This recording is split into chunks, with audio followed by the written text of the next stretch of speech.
ప్రభువైన యేసుక్రీస్తు పరిశుద్ధ నామములు దేవుని పిల్లలకు శుభములు.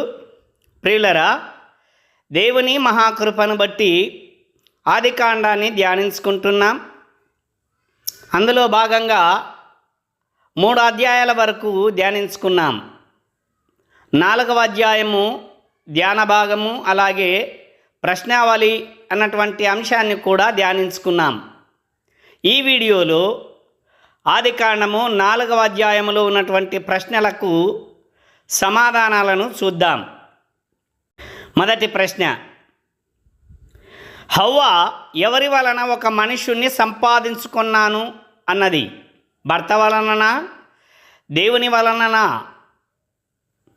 హవ్వ ఎవరి వలన ఒక మనుష్యుణ్ణి సంపాదించుకున్నాను అన్నది భర్త వలననా, దేవుని వలన అన్నటువంటి ప్రశ్నకు జవాబు, యెహోవా దయ వలన నేను ఒక మనుషుణ్ణి సంపాదించుకున్నాను అని స్పష్టంగా తెలియచేసినది.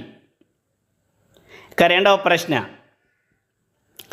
ఆదాము హవ్వల 2వ కుమారుని పేరేమిటి?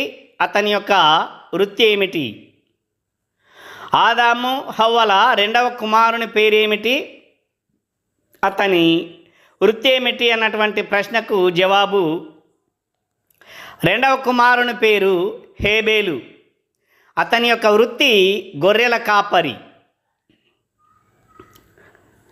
3వ ప్రశ్న, కయీను యొక్క వృత్తి ఏమిటి అన్నటువంటి ప్రశ్న. కయీను యొక్క వృత్తి ఏమిటి? జవాబును మనం చూడగలిగితే, కయీను భూమిని సేదపరిచేవాడు అని జవాబును మనము గమనించవచ్చు. ఇక 4వ ప్రశ్న, కయీను తెచ్చిన అర్పణ ఏమిటి? హేబేలు తెచ్చిన అర్పణ ఏమిటి? కయీను తెచ్చిన అర్పణ ఏమిటి? హేబేలు తెచ్చిన అర్పణ ఏమిటి అన్నటువంటి ప్రశ్నకు జవాబు, కయీను తాను సేద్యపరుస్తున్నటువంటి పొలములో పంట కొంత భాగము తీసుకొని వచ్చాడు. యెహోవాకు అర్పణగా పొలములో తన పంటలో కొంత భాగము తెచ్చాడు. అలాగే హేబేలు తన మందలో తొలిచూలున పుట్టినటువంటి వాటిలో క్రొవ్విన వాటిని కొన్ని తెచ్చాడు. అర్పణగా తన మందలో తొలిచూలున పుట్టినటువంటి వాటిలో క్రొవ్విన వాటిని కొన్ని తెచ్చాడు. ఇక 5వ ప్రశ్నను మనం చూద్దాం. కయీను తన ముఖమును చిన్నబుచ్చుకొనుటకు కారణమేమి? కయీను తన ముఖమును చిన్నబుచ్చుకొనుటకు కారణమేమి అని మనము ప్రశ్నకు సమాధానాన్ని చూడగలిగితే, దేవుడు కయీను యొక్క అర్పణను లక్ష్య పెట్టకపోవటం వలన కయీను తన ముఖమును చిన్నబుచ్చుకున్నాడు. కయీను తన ముఖాన్ని చిన్నబుచ్చుకున్నట కారణము, దేవుడు తను తెచ్చినటువంటి అర్పణను లక్ష్య పెట్టలేదు. ఇక 6వ ప్రశ్న, వాకిటనే పాపము పొంచి ఉండుటకు కారణమేమి? వాకిటనే పాపము పొంచి ఉండుటకు కారణమేమి అన్నటువంటి ప్రశ్నకు సమాధానం మనం గమనించగలిగితే, ఎప్పుడైతే సత్క్రియలు మనము చేయకపోతామో అప్పుడే వాకిట పాపము పొంచి ఉంటుంది అని దేవుడు స్పష్టంగా తెలియచేశాడు. అనగా వాకిట పాపము పొంచి ఉండుటకు కారణము సత్క్రియలు చేయకపోవటము. 7వ ప్రశ్న, కయీను హేబేలును ఎక్కడ చంపాడు? కయీను హేబేలును ఎక్కడ చంపాడు అన్నటువంటి ప్రశ్నకు సమాధానము, పొలములో హేబేలును చంపాడు అన్నటువంటి జవాబు మనము చూడవచ్చు. 8వ ప్రశ్న, కయీను ఎవరి మీద కోపపడ్డాడు? తమ్ముడి మీదనా, దేవుని మీదనా? కయీను ఎవరి మీద కోపపడ్డాడు? తమ్ముడి మీదనా, దేవుడి మీదనా అనే ప్రశ్నను మనం గమనించగలిగితే జవాబు ఖచ్చితంగా దేవుని మీదనే కోప్పడ్డాడు. ఎందుకంటే దేవుడు కయీను తెచ్చినటువంటి అర్పణను లక్ష్య పెట్టకపోవటం వలన దేవుని మీద కోప్పడ్డాడు. దేవుణ్ణి ఏం చేయలేడు కాబట్టి తమ్ముని మీద తన కోపాన్ని తీర్చుకున్నాడు అని జవాబును మనము చెప్పుకోవచ్చు. 9వ ప్రశ్న, కయీను తన తమ్ముణ్ణి ఎందుకు చంపాడు? కయీను తన తమ్ముణ్ణి ఎందుకు చంపాడు అన్నటువంటి ప్రశ్నకు సమాధానము అపోస్తలుడైన యోహాను తన పత్రికలో చాలా స్పష్టంగా తెలియచేశాడు. యోహాను రాసిన మొదటి పత్రిక 3వ అధ్యాయము 12వ వచనం మనం చూడగలిగితే, కయీను దుష్టుని సంబంధి అయి తన సహోదరుని చంపాడు. తన క్రియలు చెడ్డవియు తన సహోదరుని యొక్క క్రియలు నీతిగలవై ఉండుట వలన హేబేలును చంపాడు అన్నటువంటి జవాబు మనము చూడవచ్చు. 10వ ప్రశ్న, నీ తమ్ముడు ఎక్కడా అని ఎవరు అడిగారు? నీ తమ్ముడు ఎక్కడా అని ఎవరు అడిగారు? జవాబు, దేవుడైన యెహోవా కయీనును అడిగాడు. 11వ ప్రశ్న, దేవునికి మొర్ర పెట్టినది హేబేలా లేక అతని యొక్క రక్తమా అన్నటువంటి ప్రశ్నకు జవాబు మనం చూడగలిగితే, రక్తము దేహమునకు ప్రాణము గనక హేబేలు రక్తమే దేవునికి మొరపెట్టింది అన్నటువంటి జవాబు మనము చాలా స్పష్టంగా చూడవచ్చు. హేబేలు రక్తమే దేవునికి మొరపెట్టింది, అదే దేవుడు కూడా తెలియజేశాడు. 12వ ప్రశ్న, ఎవరి చేతిలో నుండి రక్తమును పుచ్చుకొనుటకు నేల తన నోరు తెరిచింది? ఎవరి చేతిలో నుండి రక్తమును పుచ్చుకొనుటకు నేల తన నోరు తెరిచింది అన్నటువంటి ప్రశ్నకు జవాబు, కయీను చేతిలో నుండి పుచ్చుకొనుటకు నేల తన నోరు తెరిచింది అని జవాబు మనం చూడవచ్చు. ఇక 13వ ప్రశ్న, నేడు ఈ ప్రదేశము నుండి నన్ను వెళ్ళగొట్టితివి అని కయీను ఎవరిని అన్నాడు అన్నటువంటి ప్రశ్నకు జవాబు మనం చూడగలిగితే, దేవునితో అన్నట్లు సమాధానం మనం చూడవచ్చు. దేవునితో, నేడు ఈ ప్రదేశం నుండి నీవు నన్ను వెళ్ళగొట్టితివి అని కయీను అన్నాడు. 14వ ప్రశ్న, హేబేలు చనిపోయిన తర్వాత భూమి మీద ఉన్న మనుషులు ఎంతమంది? హేబేలు చనిపోయిన తర్వాత భూమి మీద ఉన్న మనుషులు ఎంతమంది అన్నటువంటి ప్రశ్నకు ముగ్గురున్నారు అని జవాబును మనం చూడవచ్చు. ఆదాము, హవ్వ, అలాగే కయీను, ఈ ముగ్గురు ఉన్నట్లు మనము సమాధానం చెప్పుకోవచ్చు. 15వ ప్రశ్న, నన్ను కనుగొనువాడెవడో నన్ను చంపునని కయీను ఎవరిని దృష్టిలో పెట్టుకొని అన్నాడు? నన్ను కనుగొనువాడెవడో నన్ను చంపునని కయీను ఎవరిని దృష్టిలో పెట్టుకొని అన్నాడు? ఈ ప్రశ్నకు జవాబును మనం గమనించగలిగితే, భూమి మీద ఉన్నటువంటి మనుషులు ఎంతమంది? ముగ్గురే, ఆదాము, హవ్వ, కయీను. ఇప్పుడు హేబేలు లేడు కాబట్టి ఈ ముగ్గురిలో కయీను మీద కోపపడవలసి వస్తే ఎవరు కోపడతారు? దేవుడు ఆల్రెడీ శపించాడు. మరి ఇప్పుడు అలాగే దేవుని వలె కోపపడేటటువంటి అవకాశము ఎవరికి ఉంది అంటే ఆదాముకే ఉంది. అందుకే ఆదామును దృష్టిలో పెట్టుకొని కయీను ఈ మాట అన్నట్లు మనం గమనించవచ్చు. 15వ ప్రశ్నకు జవాబు, ఎవరిని దృష్టిలో పెట్టుకొని ఈ మాట అన్నాడు అని అంటే ఆదామును దృష్టిలో పెట్టుకొని అన్నట్లు మనం నిర్ధారించుకోవచ్చు. 16వ ప్రశ్న, కయీనును చంపువానికి దేవుడు వేసే శిక్ష ఏమిటి? కయీనును చంపువానికి దేవుడు వేసే శిక్ష ఏమిటి అని ఒకవేళ మనం ఆలోచించగలిగితే, ఎవడైనను కయీనును చంపిన ఎడల వానికి ప్రతిదండన 7 అంతలు కలుగును అని దేవుడు చెప్పాడు.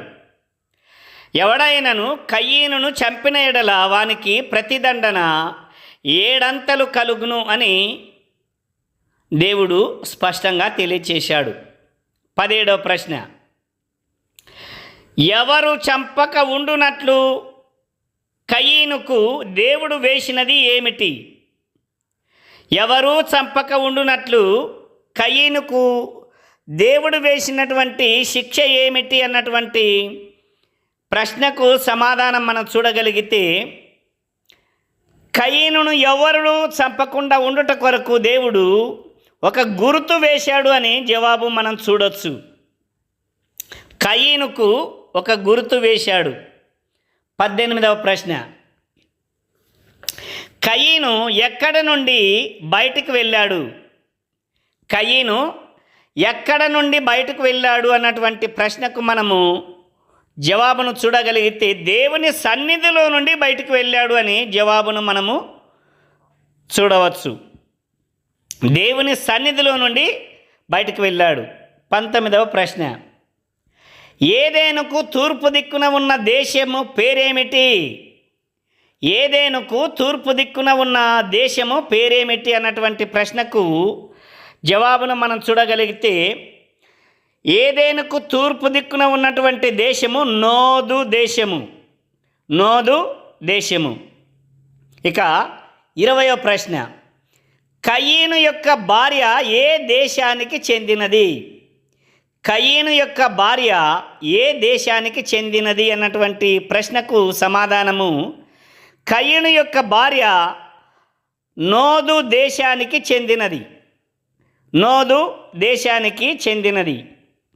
21వ ప్రశ్న, కయీను యొక్క కుమారుని పేరేమిటి?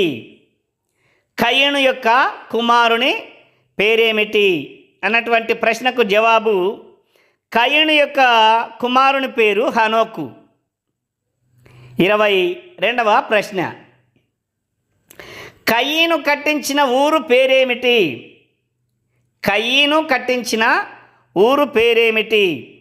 జవాబు, హనోకు అన్నటువంటి పట్టణం. అనగా తన కుమారుని పేరే పట్టణానికి పెట్టినట్లుగా మనము గమనిస్తాం. 23వ ప్రశ్న, హనోకు యొక్క కుమారుని పేరేమిటి? హనోకు యొక్క కుమారుని పేరేమిటి? జవాబు, హనోకు యొక్క కుమారుని పేరు ఈరాదు. ఈరాదు. 24వ ప్రశ్న, ఈరాదు యొక్క కుమారుని పేరేమిటి? ఈరాదు యొక్క కుమారుని పేరేమిటి? జవాబు, మహాయాయేలు. మహాయాయేలు.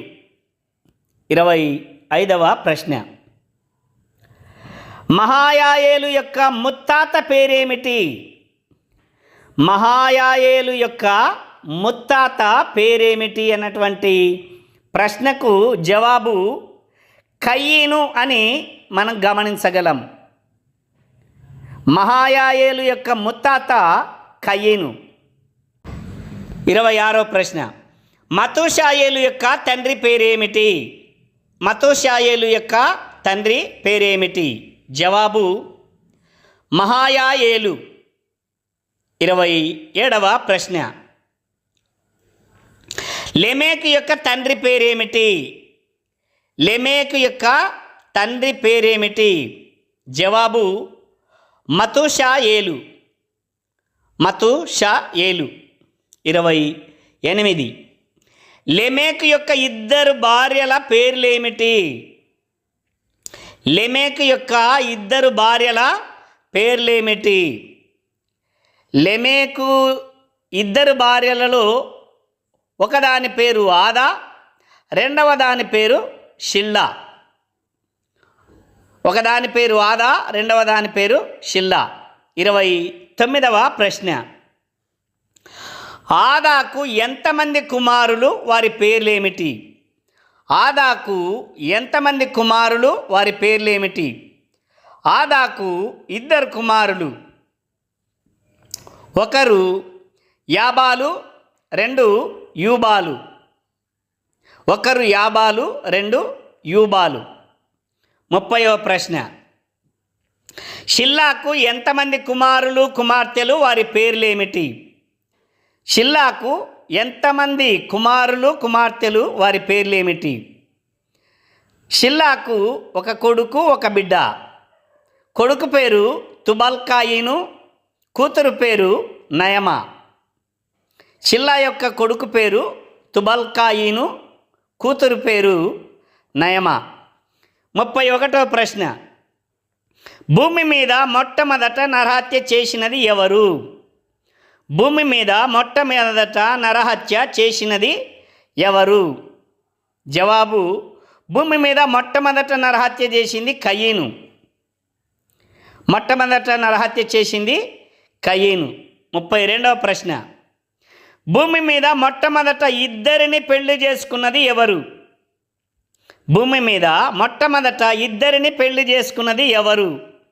జవాబు, లెమెకు.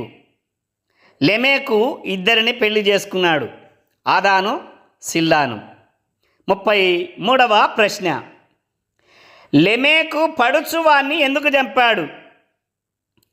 లెమెకు పడుచువాన్ని ఎందుకు చంపాడు అన్నటువంటి ప్రశ్నకు జవాబు, లెమెకును పడుచువాడు గాయపరిచాడట. అదే స్వయంగా లెమెకు చెప్పాడు. పడుచువాడు తనను గాయపరిచినందుకు నేను ఆ పడుచువాన్ని చంపాను అని స్వయంగా లెమెకే ఒప్పుకున్నాడు. కనుక జవాబు, పడుచువాడు లెమెకును గాయపరిచినందుకు పడుచువాన్ని లెమెకు చంపేశాడు. 34వ ప్రశ్న, భూమి మీద రెండవసారి నరహత్య చేసినది ఎవరు? భూమి మీద రెండవసారి నరహత్య చేసినది ఎవరు? జవాబు, భూమి మీద మొట్టమొదట నరహత్య చేసినది 34వ ప్రశ్న, భూమి మీద రెండవసారి నరహత్య చేసినది ఎవరు? భూమి మీద రెండవసారి నరహత్య చేసినది ఎవరు? జవాబు, రెండవసారి నరహత్య చేసింది లెమెకు. లెమెకు. 35వ ప్రశ్న, లెమెకు తనకు ప్రతిదండన 77 అంతలు వచ్చునని ఎవరితో అన్నాడు? లెమెకు తనకు ప్రతిదండన 77 అంతలు వచ్చునని ఎవరితో అన్నాడు? జవాబు, తన భార్య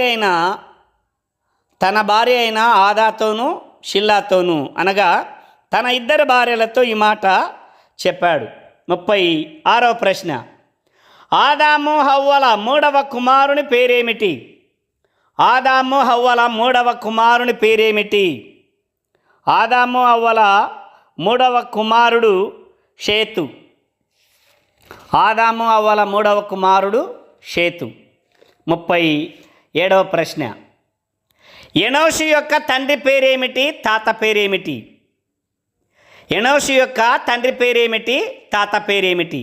జవాబు, ఎనోషు యొక్క తండ్రి పేరు షేతు, తాత పేరు ఆదాము. తండ్రి షేతు, తాత ఆదాము. 38వ ప్రశ్న, ప్రార్థన చేయుటకు ప్రారంభమైనది ఎప్పుడు?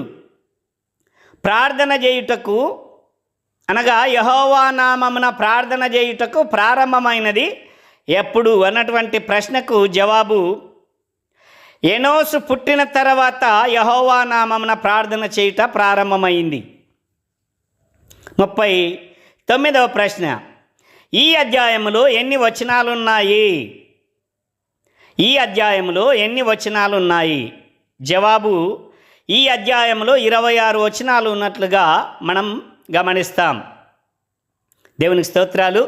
ప్రియులరా, ఈ 4వ అధ్యాయములో గల ప్రశ్నలకు సమాధానాలను మనము చూడగలిగాము. ఈ సమాధానాలు మన ఆత్మీయ జీవితానికి మేలుకరంగా ఉంటాయని నేను ఆశిస్తూ ఉన్నాను. ఈ ప్రశ్నలు ఇంతటితోనే ముక్తాయింపు కాదు. ఇంకా అనేక కోణాలలో ఆలోచించవచ్చు, ప్రశ్నలను రూపొందించుకొనవచ్చు. ఏదేమైనప్పటికీ ఈ అధ్యాయములో దేవుడు నాకు ఇచ్చినటువంటి పరిమిత జ్ఞానాన్ని బట్టి ఈ ప్రశ్నలను రూపొందించాను, జవాబులను అన్వేషించగలిగాము. దేవుడు మమ్మలను మనందరినీ దీవించునుగాక. ఆమేన్.